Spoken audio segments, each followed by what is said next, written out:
છોટાઉદેપુર નગરપાલિકાના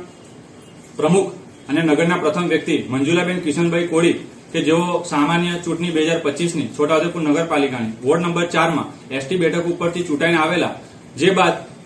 એમને 1 મહિનાની અંદર એમના જાતિના દાખલાની ખરાઈ કરવાની હતી. એ બાબતે અમારા અરજદાર વિજયભાઈ નાનિયાભાઈ નાયકા નાઓએ વિભાગીય વિશ્લેષણ સમિતિ વડોદરા નાઓને એક અરજી મારફતે તારીખ 24/3/2025ના રોજ એક લેખિત અરજ આપેલી કે આ મંજુલાબેન કિશનભાઈ કોળી નામનો જાતિનો દાખલો ખોટો છે,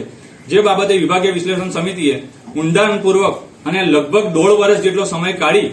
અને આ જાતિના દાખલો ખોટો છે તે બાબતનો તારીખ 22/5/2026 ના રોજ હુકમ કરેલ છે. અને એ હુકમની અંદર એમ નોંધ કરેલ છે કે મંજુલાબેન કિશનભાઈ કોળી કે જેઓ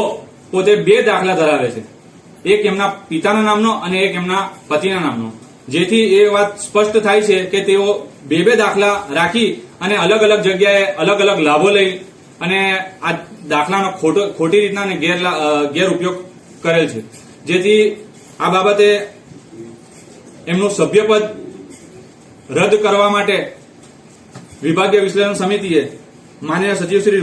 રાજ્ય ચૂંટણી આયોગ ગાંધીનગર, કમિશનર શ્રી આદિજાતિ વિકાસની કચેરી, નાયબ સચિવ શ્રી જિલ્લા ચૂંટણી અધિકારી છોટાઉદેપુર અને મામલતદાર શ્રી તથા નાયબ કલેક્ટર શ્રી તમામને આ ઓર્ડરની કોપી મોકલી અને તાત્કાલિક ધોરણે એમની વિરુદ્ધ એમના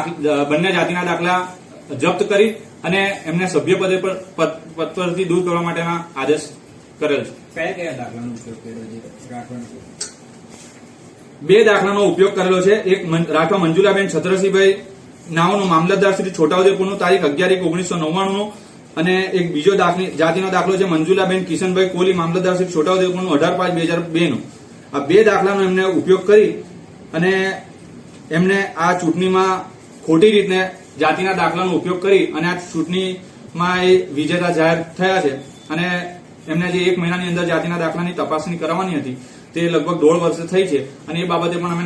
નામદાર ગુજરાત હાઈકોર્ટમાં ગયા હતા અને ત્યાંથી ડાયરેક્શન લઈ અને આ ઓર્ડર કરાવેલ છે. જો જાતિનો દાખલો રદ નહીં થાય, જો એમનો સભ્યપદ રદ નહીં થાય તો તમે શું કરો? જો એમનો જાતિનો દાખલો એમનો સભ્યપદ રદ નહીં થાય તો અમે અલગ અલગ જે